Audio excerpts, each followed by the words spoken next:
This channel does not promote any violent, harmful, or illegal activities. All content provided by this channel is meant for an educational purpose only.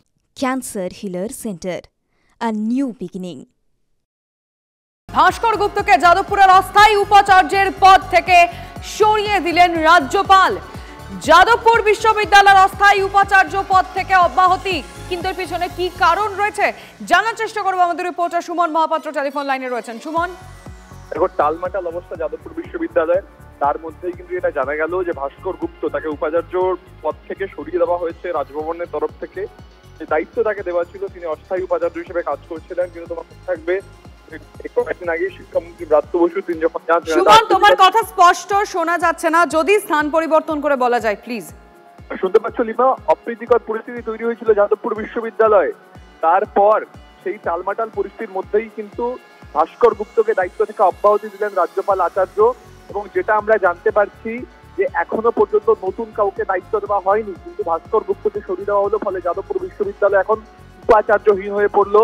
মূলত গত কয়েকদিন আগে শিক্ষামন্ত্রী সেখানে যাওয়ার পর যে অপ্রীতিকর পরিস্থিতি তৈরি হয়, তারপর ভাস্কর গুপ্ত তিনি নিজেও অসুস্থ হয়ে দীর্ঘ হাসপাতালে ভর্তি ছিলেন, তার বয়স বাড়ছে, সেই জায়গা থেকে দাঁড়িয়ে তাকে সরিয়ে দিয়েছেন বলে মনে করছেন অনেকে। তবে আরো অনেকেই রয়েছেন যাদের বয়স বেশি, কিন্তু উপাচার্য হিসেবে কাজ চালিয়ে যাচ্ছেন। ফলে নতুন উপাচার্য কে হন যাদবপুর বিশ্ববিদ্যালয় সেটা দেখতে হবে। ততদিন যাদবপুর বিশ্ববিদ্যালয় কে সামলাবেন এই নিয়ে কিন্তু বড় সড় প্রশ্ন উঠছে। কোনো কি জল্পনা রয়েছে সুমন, মানে কে দায়িত্ব পেতে পারেন বা এরকম কোনো নাম কি সামনে আসছে এখনো অব্দি? অব্দি কারুর নাম জানা যাচ্ছে না। তবে যাদবপুর বিশ্ববিদ্যালয়ের জন্য রাজ্য সরকার যে নাম প্রস্তাব করেছিল তার কোনোটিতেই কিন্তু এখনো পর্যন্ত সই করেননি আচার্য সিভি আনন্দ বোস। তার কারণ সেক্ষেত্রে কিন্তু স্থায়ী উপাচার্য পাবে যাদবপুর বিশ্ববিদ্যালয়। স্থায়ী উপাচার্যকে দায়িত্ব দেওয়ার আগে কিন্তু অস্থায়ী উপাচার্যকে দায়িত্ব থেকে সরিয়ে দিলেন রাজ্যপাল। নজর থাকবে। ধন্যবাদ সুমন। ফের পুলিশি তলব, আদালতের দ্বারস্থ অর্জুন সিং বিরোধী দলে আছেন বলে তার বিরুদ্ধে এফআইআর। রাতেই পুলিশ বাড়িতে তল্লাশি করে দাবি করেছিলেন অর্জুন সিং, আর এবার আদালতের দ্বারস্থ হচ্ছেন তিনি।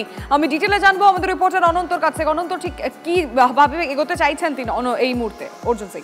দেখো, পুলিশই যেটা বারবার তাকে তলব করছেন, গতকাল 1 ঘন্টা জেরা করেছেন জগদ্দলের ওসি মধুসূদন মন্ডল তাকে, তারপরেই 2 ঘন্টা বাদেই তার বাড়িতে নোটিশ আসে, তাকে আজকে দুপুর 2টো পর্যন্ত দেখা করতে হবে থানায়, সশরীরে হাজিরা হতে হবে।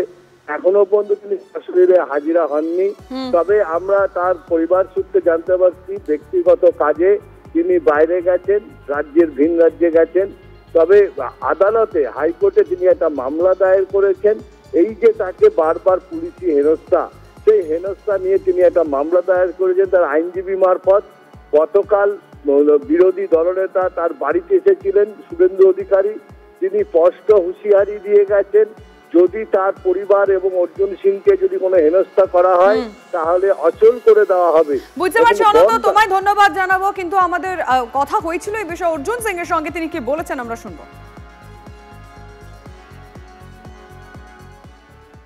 না না, আমি আউট অফ স্টেশন আছি, আমার পার্টি কাজে একটা জায়গায় গেছি। আর পুলিশ যখনই ডাকবে আমাকে যেতে হবে এরকম কোনো ব্যাপার নেই। কালকে আমার সঙ্গে 45 মিনিট আমার ইনভেস্টিগেশন করে গেছে। আবার রোজ রোজ ওদের কোনো কাজ নেই, আমার তো অনেক কাজ আছে। আমি যখন আমার সময় হবে তখন যাব। উনি যখনই ডাকবেন তখনই আসবো। মমতা ব্যানার্জিকে খুশি করার জন্য উনি বারবার হেনস্থা করার জন্য আমাকে ডাকবেন, আমাকে যেতে হবে। ওনাকে আমি চিঠি দিয়ে স্পষ্ট জানিয়ে দিয়েছি কি আমি জেড ক্যাটাগরি, আমার প্রোটেকশন আছে, সিআইএসএফ এর ক্লিয়ারেন্স ছাড়া আমি কোথাও যাই না। উনি কি করে আমাকে ডাকতে পারেন প্রত্যেক দিনই?